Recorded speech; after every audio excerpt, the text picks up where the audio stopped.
오늘은 나움 두 번째 시간 2장을 통해서 비둘기같이 슬피 운다라는 말씀의 제목으로 함께 본문을 살펴보고자 합니다.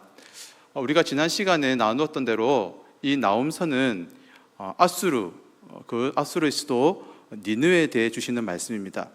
이것이 1장 1절, 또 2장 8절, 3장에 보시면 니느웨가 두 번이 나오고 아수르가 한 번 나오는데 곧 이 아수르의 수도 니느웨에 대해서 주시는 말씀입니다. 그런데 선지서에서 이방에 대해 주시는 말씀은 물론 그 대상과 지칭하는 곳이 이방이지만 이 말씀은 궁극적으로 이스라엘 백성들에게 주시는 말씀이라는 것입니다. 그렇게 오늘 우리도 이 말씀을 들으면서 이 말씀이 지금 이 시대에 나에게 우리에게 주시는 말씀으로 받으며 그렇게 함께 은혜를 나누는 복된 시간이 되시기를 바랍니다. 자, 그러면 오늘 본문을 보시면 이제 이게 2장 1절에서 지금 이 느느웨에 국가적으로 큰 위기가 닥쳤다는 것을 우리가 이제 본문을 보면 알 수가 있습니다. 2장 1절에 시작하는 단어가 파괴하는 자라는 단어입니다. 물론 이것은 여러 대상이 있겠지만은 이것의 조금 더 쉬운 의미는 흩어버리는 자라는 그런 의미가 여기에 있습니다. 여러분, 이 흩어짐은 마치 그런 것 같습니다. 이제 막 이렇게 광장에 군중들이 모였습니다. 그런데 요즘 여름에 그렇게 갑자기 폭우가 쏟아지면 어떻게 됩니까? 그 군중들이 순식간에 흩어지지 않습니까? 뿔뿔이 막 달려가면서 흩어지듯이 바로 그것을 말하는 장면입니다. 여러분, 적군이 이제 니느웨를 침략했는데 나라는 망했고 더 이상 여기 있다가는 목숨을 부지할 수가 없는 것입니다. 그래서 사람들이 집도 놔두고 모든 것을 다 놔두고 제 살 길을 찾아서 이제 뿔뿔이 흩어지는 그 광경이 지금 여기 2장 1절에 배경으로 두고 있다는 것입니다. 특히나 여기에는 이 네 가지 동사가 연달아 사용되면서 상황의 긴급함을 잘 말해주고 있습니다. 자, 그리고 나서 2장 1절을 보시면 이 말씀이 언뜻 보시면 어떤 굳게 하여라, 힘을 내라 그런 것처럼 이 상대를 향한 어떤 조언, 격려처럼 보이는데 이제 그런 의미가 아닙니다. 2장 1절은 일종의 이 조롱하는 말이고 무시하는 그런 말투입니다. 제가 이것을 세 번역으로 여기 프린트물에 옮겨 놓았습니다. 우리 함께 세 번역 보시면서 2장 1절을 함께 읽어보시면 좋겠습니다. 시작. 침략군이 너를 치러 올라왔다. 성을 지켜보려무나 길을 지켜보려무나 허리를 질끈동이고 있는 힘을 다하여 막아보려무나. 지금 이 말씀이 니느웨에 대한 심판의 메시지임을 고려해 볼 때 이 파괴하는 자, 여기서 지금 파괴한 자는 이제 흩어지게 하는 자라고 말씀드렸습니다. 이 파괴하는 자가 올라와서 이 백성들이 지금 이제 뿔뿔이 흩어지는 것입니다. 그런 상황에서 이제 이런 것입니다. 니느웨 사람들, 한번 이렇게 적군이 무섭게 쳐들어왔는데 한번 성을 지켜볼래? 한번 길을 지켜보겠어? 허리를 질끈동이고 적군을 막아볼래? 할 수 없다는 것입니다. 그래서 이 흩어진 자는 좀 간단하게 말씀드리면 이 바벨론 군대라고 할 수 있을 것입니다. 이 바벨론 군대가 아수르를 점령하고 마침내 이 나라의 심장인 수도 니느웨까지 정복을 하게 된다는 것입니다. 파죽지세로 이제 아수르를 침탈하는 것이죠. 여러분, 그렇게 평화롭던 니느웨는 순식간에 아비규환의 현장으로 바뀌게 되고요. 사람들은 처처에서 죽어나가며 소리치면서 살기 위해서 이제 뿔뿔이 그렇게 흩어지게 되는 것입니다. 그런데 지금 여러분 2장 1절에 나오는 이 니느웨에 일어난 이 현장, 죽음의 현장은 사실 우리에게 낯설거나 처음 보는 현장은 아니라는 것입니다. 우리는 북이스라엘이 어느 나라에 의해서 멸망을 당하고 뿔뿔이 흩어졌는지 잘 알기 때문입니다. 어느 나라입니까? 바로 아수르 때문이죠. 아수르는 과거 다른 나라들을, 많은 나라들을 흩어지게 만들었습니다. 특히나 북이스라엘에게 아수르가 어떤 일을 했습니까? 아수르는 북이스라엘의 그 사마리아를 함락하고서 민족 강제 이주 정책을 펼쳤죠. 이방인을 데려와서 사마리아에 살게 하였고 이스라엘 백성은 다른 나라로 강제로 이주하게 했습니다. 그렇게 북이스라엘을 뿔뿔이 흩어지게 했던 것입니다. 그런데 이제 그 아수르가 자신이 했던 대로 보응을 받고 있다는 것입니다. 또한 이 니느웨에 대해서 예언했던 우리 요나에 대해서 한번 생각해 보면 좋겠습니다. 100년 전 요나는 하나님께로부터 니느웨에 가서 회개를 선포하라는 그런 명령을 받았습니다. 그러나 요나는 자기 민족을 괴롭히는 아수르가 만약 회개해서 돌이켜 하나님의 자비를 받고서 목숨을 건지는 것이 싫었습니다. 그래서 그 명령을 거부했죠. 그 후에는 요나는 어떻게 했습니까? 끝까지 이 아수르가 망하기를 바랬습니다. 그런데 여러분, 이제 고작 100년의 시간이 흐른 뒤 하나님께서 아수르 곧 니느웨를 보복하시고 심판하시게 되더라는 것입니다. 사람의 생각으로는 당장 이 일이 되면 좋겠지만 하나님의 계획은 더 크고 원대하다는 것을 믿는 모두가 되시기를 바랍니다. 또한 이 보복의 권한은 내가 아니라 우리가 아니라 하나님께 있음을 신뢰하시는 우리 모두가 되셨으면 좋겠습니다. 모든 순간에 하나님의 일하심을 신뢰하는 믿음의 사람들 되시기를 바랍니다. 자, 다음으로 2절에 보시면 이제 하나님께서는 회복시키시는 그 은혜를 베풀어 주시는 것을 우리가 보게 됩니다. 하나님께서 2장 1절에서 자기 백성을 위해서 보복하셨습니다. 그런데 이 보복은 단지 하나의 일로만 나타나지 않는다는 것입니다. 하나님의 보복을 통해서 자기 백성의 회복을 이루신다는 것입니다. 자, 2장 2절에 보시면 이렇게 나오죠.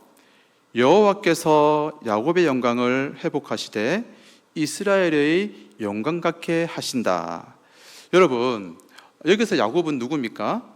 우리가 잘 아는 것처럼 이 야곱은 평생 동안 속이는 자의 삶을 살았습니다. 그는 늘 노심초사했고요, 자기 힘으로 얻어내기 위해서 아등바등 그렇게 살았던 자입니다. 때로는 자신의 목적을 위해서 가족, 형님도 아버지도 속이는 일을 주저하지 않았던 인물이었습니다. 그런데 이런 야곱의 삶의 인생에 대전환이 일어나게 됩니다. 바로 야복 강가에서 그의 이름이 바뀐 사건입니다. 야곱강에서 야곱은 자기와 밤새 씨름하던 사람이 하나님의 심을 알게 되었는데 그때 주어진 야곱의 새 이름이 있습니다. 무엇입니까? 바로 이스라엘, 하나님과 겨루어 이겼다. 그리고서 이스라엘은 장차 민족의 이름이 됩니다. 야곱의 아들 12명이 이스라엘의 12지파를 이루게 되었고 이 이스라엘이 거대한 나라 민족이 되는 것이죠. 야곱의 인생에서 일대 전환이 되는 사건, 그의 이름이 이스라엘로 변한 그 사건처럼 자기 혼자만의 힘으로 아등바등하던 인생이 이제는 하나님의 힘과 복을 누리는 그 인생으로 바뀌어지는 대전환, 그것이 바로 하나님께서 남유다에게 은혜를, 회복을 베풀어 주시겠다는 것이 바로 여기에 들어가 있습니다. 여러분, 야곱은 그의 이름이 바뀐 후 어둡던 밤은 지났고요, 그는 밝은 해가 떠오르는 해를 보면서 그의 인생길을 새롭게 시작하게 되었습니다. 이렇듯이 원수에게 압제당하는 그 모든 서름을 하나님이 보복하시고 야곱의 영광, 이스라엘 영광을 남유다에게 회복시켜 주신다는 것입니다. 그리고 여러분, 이 말씀 그대로 나옴이 지금 묵시를 받던 예언했던 이 시대에는 아수르가 존재했지만 나옴에게 묵시가 지워지고서 주전 612년 아수르는 완전히 몰락해서 역사 속으로 사라지게 됩니다. 오늘도 하나님은 우리 삶에서 구원을 이루시는 분이심을 믿으시며 그 약속을 지키심을 꼭 믿고 나아가는 우리 모두가 되시기를 바랍니다. 자, 그리고 나서 보시면 이제 2장 3절 8절부터는 이 니느웨에 임할 재앙을 말씀하는데 니느웨에는 어떤 별칭이 있습니다. 그것은 바로 피의 도성이라는 별칭입니다. 여러분, 2장 3절을 보시면 이렇게 되어 있습니다. 그의 용사들의 방패는 붉고 그의 무사들의 옷도 붉으며 그 항우를 벌이는 날에 병거의 새가 번쩍이고 노송나무 창이 요동하는도다. 이 붉은색은 군대에게는 흉폭함과 용맹함을 더해주고요, 적들에게는 두려움을 안겨주는 색입니다. 우리가 일상생활에서도 갑자기 빨간색을 보면 좀 놀라지 않습니까? 저는 간이 작아서 그런지 빨간색을 보면 내가 피가 흘러나 이렇게 놀라게 됩니다. 그런데 여러분, 이 빨간색에는요 또 다른 의미가 있는데, 그것은 바로 아수르가 민족들에 대해서 너무나도 잔인한 침략의 모습을 보였다는 것입니다. 그래서 지금 나홈 선지자는 이 붉은색의 이미지를 통해서 아수르를 쳐들어오는 이 군대가 용맹하면서 그렇게 잔인하게 아수르를 침탈할 것이며, 동시에 아수르가 과거에 민족들에게 행했던 그 잔인함을 대도를 받는 것을 여기 2장 3절에 말씀하고 있는 것입니다. 우리 PPT 화면을 한번 띄워주시겠습니까? 네.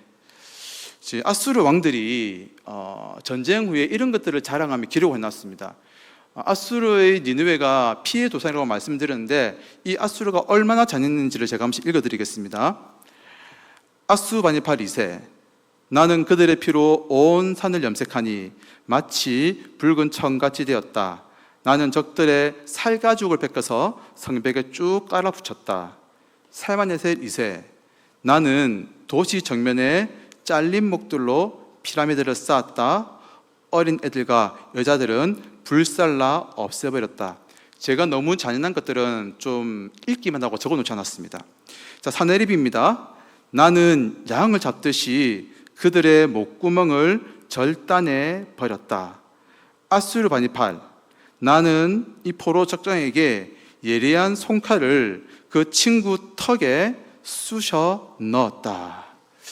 여러분, 이렇게 잔인하고 무자비한 아수르는 이제 그에게 쳐들어오는 적군들에 의해서 똑같은 일을 당하게 된다는 것입니다. 그리고 4절에 보시면 그 병거가 이리저리 빨리 달리는 그런 구절이 있습니다. 여러분 어떻습니까? 지금 이 공간에 오토바이 한 대가 들어와서 회짓고 다닌다면 사람들이 다치겠습니까? 안 다치겠습니까? 다치겠죠. 그것입니다. 니느웨 성읍에 이제 이 병거가 들어와서 그 거리를 병거를 타고 달리는 것입니다. 그때 무자비한 살육이 이 아수르 니느웨 성읍의 도성에서 일어나게 되더라는 것입니다. 자, 이렇게 지금 니느웨가 재앙을 이제 그곳에 받게 되는데, 또 이어지는 5절부터는 이 철저히 함락하는 아수르의 모습을 조금 더 사실적으로 보여주고 있습니다. 여러분 화면 한 번 더 봐주시기 바랍니다. 예. 다음 글에 띄우시겠습니다. 예. 여기 보시면 아수르는 그 니느웨 성을 천혜의 요새로 만들었습니다. 그런데 저 그림이 무엇이냐면은, 한 가지는 이제 실제로 유럽에 있는 중세 시대의 해자입니다. 해자가 무엇이냐면은 성을 만들고 가운데 물길을 두릅니다. 그러면은 적군이 쳐들어오지 못하는 것이죠. 그런데 여러분, 저 중세 시대는 아시듯이 주후입니다. 주후. 얼마 되지 않은 시기입니다. 그런데 아수르는 주전 예수님 오시기 그 700년, 800년 전에 저렇게 거대한 도성을 만들었습니다. 그래서 특별히 니느웨는 저것을 어떻게 지었는지 모르겠지만 강으로 도성을 둘러쌌습니다. 그리고 그 한가운데 또 물길을 만들었고요. 성 주위에는 이 폭이 기록이기 때문에 얼마나 자세한지 모르겠지만은 45m 되는 해자가 그렇게 성벽을 이렇게 보호하고 있었다고 합니다. 그리고 성벽에는 15개의 문이 있었고요. 그 길이가 12.8km 되었다고 합니다. 그러니까 저 성은 한마디로 사실 오늘날도 난공불락의 요새입니다. 그런데 아수르가 멸망할 때 저 성이 순식간에 함락이 되었습니다. 어떠한 이유이신지 모르겠지만 그 강이 범람하게 되었고요, 순식간에 저 아수르는 그렇게 점령을 당했습니다. 예, 이제 내려주시면 되겠습니다. 그렇게 하나님께서 심판을 내리실 때 그 심판에는 무서움과 두려움이 있더라는 것입니다. 자, 그리고서 우리 또한 아수르의 그 비참한 실상을 한번 2장 7절을 통해서 한번 보시겠습니다. 우리 2장 7절 말씀 함께 한번 읽어보십니다. 시작.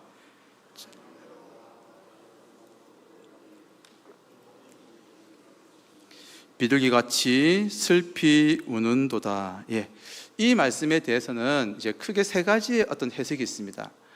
이것은 니느웨의 도성이 당하는 아픔이라는 것과요, 또 한 가지는 무엇이냐면은 고대에서는 지금도 그렇지만 전쟁이 일어나면 어린이와 여자들이 제일 큰 피해를 입습니다. 특별히 고대 세계에서는 정복자가 그 피정복지에 가서 수많은 약탈과 또 여성들에게 말할 수 없는 그런 악행을 저질렀습니다. 그래서 지금 이 말씀은 그렇게 니느웨 도성이 당하는 슬픔을 표현하면서 또한 동시에 이 아수르에 있는 수많은 여인들이 당하는 고통을 또 말하기도 하고요, 또 한 가지는 비둘기같이 슬피 운다, 이 말씀이 또 어떤 해석이 있냐면 당시 이 아수르의 여신이 이시타르였습니다. 이시타르. 그렇게 당시 고대 세계에서는 그 나라의 우상이 곧 그 나라의 모든 것이었죠. 그렇기 때문에 이제는 평소에 자기 나라를 부강하고 지켜주었던 그 여신이 아무런 힘을 쓸 수가 없다는 것입니다. 곧 이것은 아수르가 철저히 함락함과 동시에 그 우상의 얼마나 허무한지를 우리에게 잘 보여주고 있다는 것입니다. 이렇게 아수르는, 니느웨는 하나님의 그 손길 앞에서 철저하게 심판받으며 몰락하고 있습니다. 자, 그 다음 2장 9절에서 10절은 이제 약탈당하는 니느웨를 말해주고 있습니다. 이제 9절에 보시면 이렇게 나오죠. 은을 노력하라, 금을 노력하라. 그 저축한 것이 무한하고 아름다운 기구가 풍부함이니라. 아수르는 고대에서 이 당시에서 최강국이었고요, 수많은 재물들을 빼앗아 왔습니다. 그렇기에 그 은금이 얼마나 많았던지 무한하다고 얘기하고요, 그 기구가 풍부합니다. 그 나라에 가서 온갖 좋은 것들을 다 가져왔죠. 자, 그런데 이런 아수르가 이제는 한순간에 약탈을 당하게 되더라는 것입니다. 그리고 그것이 2장 10절에 나와 있는데요, 제가 한번 읽어드리겠습니다. 니느웨가 공허하였고 황폐하였도다. 주민이 낙담하여 그 무릎이 서로 부딪히며 모든 허리가 아프게 되며 모든 낯이 빛을 잃도다. 2장 10절은 일종의 언어 유희입니다.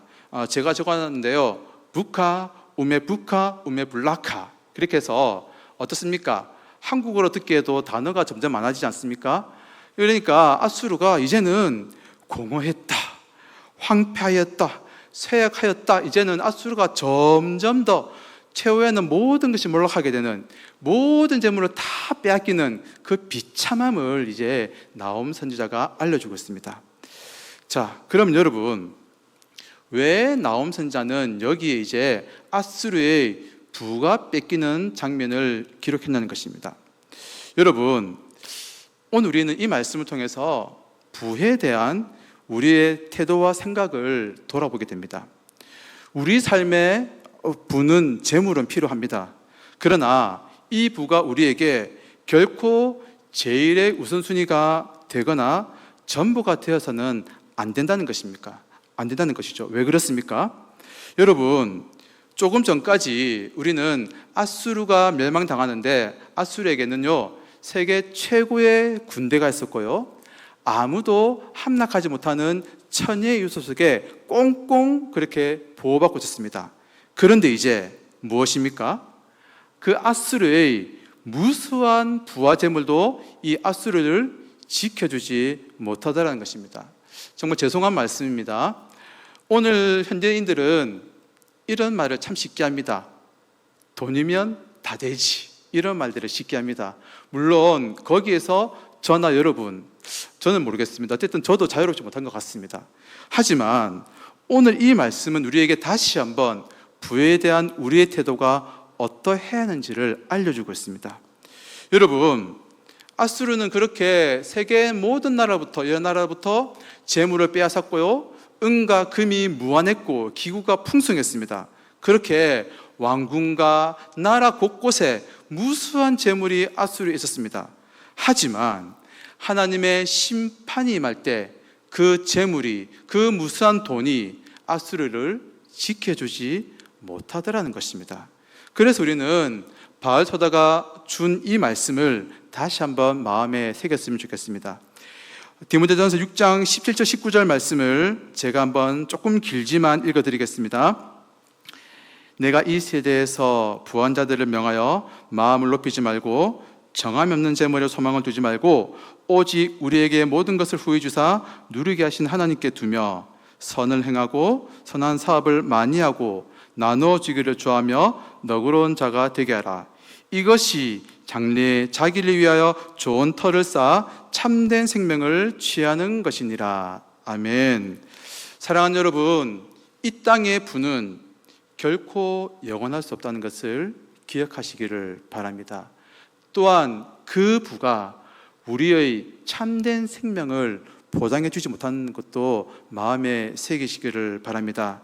그렇기에 이 땅의 부가 아니라 오직 영원한 천국을 소망하시며 종과 동록이 해하지 못하는 그 하늘에 우리의 보화를 하루하루 쌓아가는 지혜롭고 복된 모두가 되시기를 바랍니다.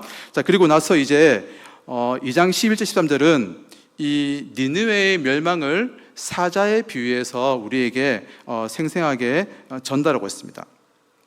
여기 11절에는 앞에 두 개의 수사학적 질문이 들어가 있습니다. 이것입니다. 이제 사자의 굴이 어디 있느냐? 젊은 사자가 먹을 곳이 어디 있느냐?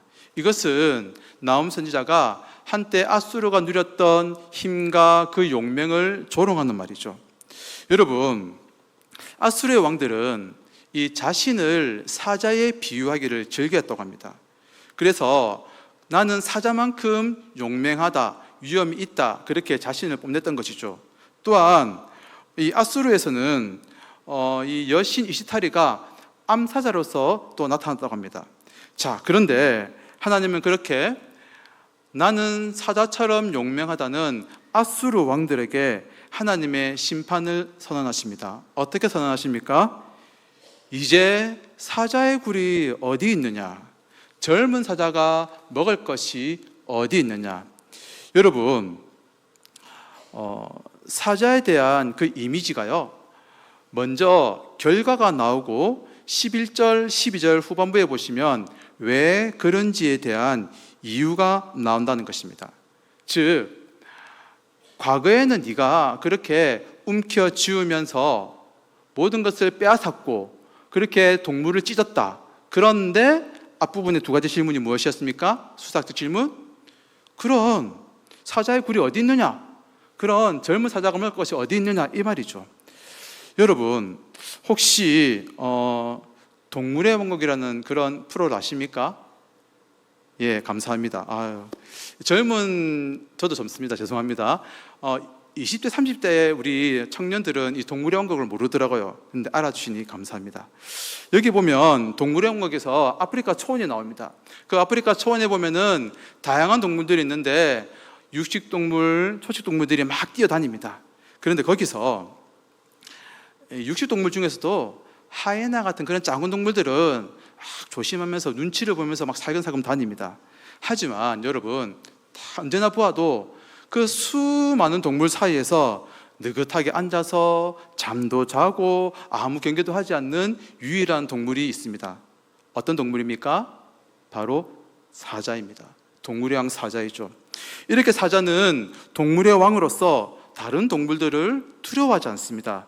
더군다나 이 암사자가 새끼를 거느렸을 때는 일단 수도 많을 뿐더러 그 주위에 수사자도 있다는 말입니다. 여러분, 과거 아수르는 이렇게 사자와 같이 여유가 있었고요, 다른 나라들을 전혀 두려워하지 않았습니다. 12절처럼 아수르는 원한다면 언제든지 다른 나라들을 정복해서 자신들의 욕망들을, 자신들의 배를 채울 수가 있었습니다.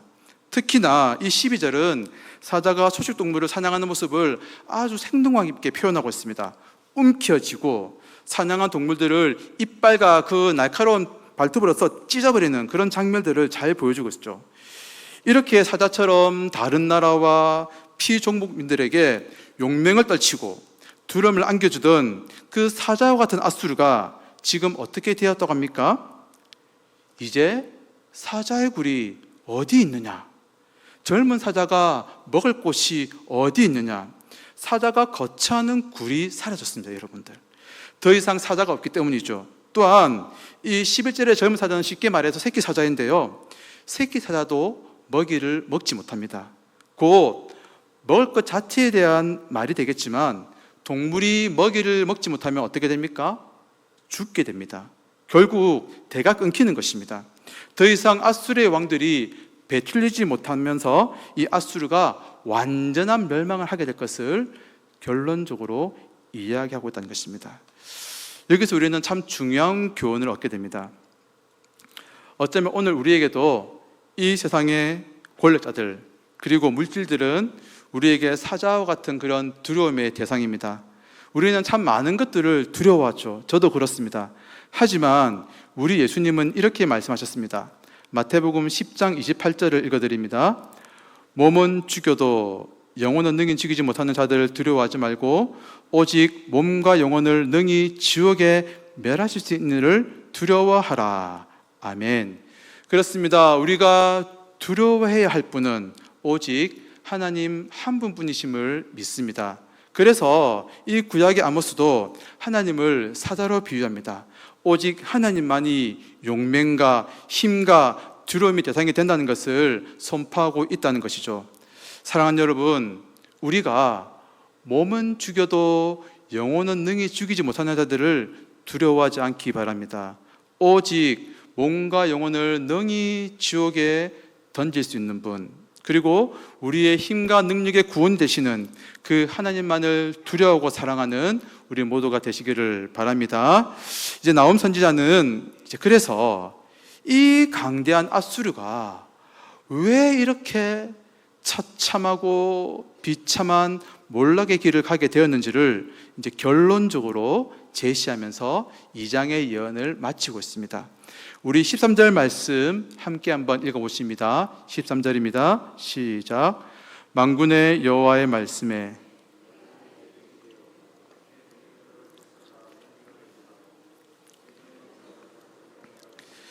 내가 또 내 노력한 것을 땅에서 끊으리니 내 파견자의 목소리가 다시는 들리지 아니하리라 하셨느니라. 아멘. 여러분, 강대국 아수르가 패망의 길을 걸어간, 비참하게 몰락한 그 이유가, 원인이 어디에 있습니까? 그것은 바벨론 군대가 아니었고요, 어떤 자연재해 때문도 아니었고, 그 내부의 분열도 아니었습니다. 아수르가 몰락하는 원인을 나홈은 분명하게 선포합니다. 하나님이 이 아수르의 대적이 되셨기 때문이었습니다. 여호와께서, 만군의 하나님 여호와께서 이 아수르의 대적이 되셨기 때문에 아수르는 비참하고 처참하게 역사의 뒤안길로 사라지게 되었던 것입니다. 제가 오늘 말씀의 서두에서 이 나홈의 예언은 당시의 아수르와 또한 이스라엘에게 주시는 말씀이지만 동시에 오늘 우리에게 주시는 말씀이라고 제가 언급을 했습니다. 자, 그렇다면 이 2장 13절을 읽으면서 이 말씀을 받는 남유다는 어떠해야 될까요? 이 당시의 남유다 역시도 하나님을 떠났고요, 헛된 우상을 섬겼고 그 가운데 죄악이 만연했습니다. 그렇다면 이제 이 아수르의 패망의 종언적 이유를 보면서 남유다는 다시 한번 하나님을 경외하며 그의 말씀에 순종해야 했던 것입니다. 오늘 우리 역시도 이 앗수르의 패망을 지켜보면서 하나님만을 더욱더 두려워하며 그분의 말씀에 순종하며 따라가는 우리 모두가 되시기를 간절히 소원합니다. 자, 우리 나온 2장을 그렇게 한번 세 가지를 통해서 정리하며 적용하며 말씀을 마치겠습니다. 먼저 자기 백성의 구원을 약속하시는 하나님의 말씀과 능력을 우리는 신뢰해야 한다는 것입니다. 하나님은 앗수르에 보복하시지만 자기 백성에게는 야곱의 영광을 이스라엘의 영광같이 회복시키시는 분이십니다. 사람의 생각에는 하나님의 그 약속이 더디 보일지라도 하나님은 반드시 그 약속을 이루시는 분이심을 믿고 나아가는 우리 모두가 되시면 좋겠습니다. 다음으로 두 번째, 하나님 앞에서 교만한 인생은 물리침을 받게 되더라는 것입니다. 이 앗수르는 어떤 자들이었습니까? 이 앗수르는 사자와 같이 용맹하면서 온 나라의 두려움이 되던 그런 나라였습니다. 하지만 하나님이 앗수르를 치시자 앗수르는 그렇게 처참하게 너무나도 비참하게 몰락하면서 역사 속으로 사라지게 되었던 것입니다.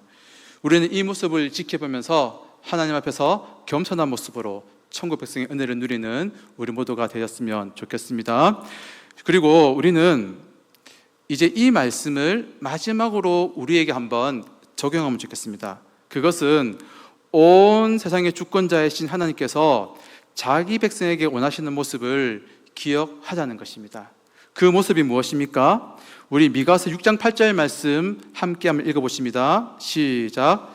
사람아, 주께서 선한 것이 무엇임을 내게 보이셨나니 여호와께서 내게 구하시는 것은 오직 정의를 행하며 인자를 사랑하며 겸손하게 내 하나님과 함께 행하는 것이 아니냐. 아멘. 사랑하는 여러분, 앗수르의 그 몰락이, 패망이 하나님을 대적하였기 때문에 하나님께서 그들을 대적하셨기 때문임을 기억하시며 우리는 하나님의 백성임으로써 오직 정의와 인자를 행하며 하나님과 겸손 행하는 복된 모두가 되시기를 간절히 소원합니다. 우리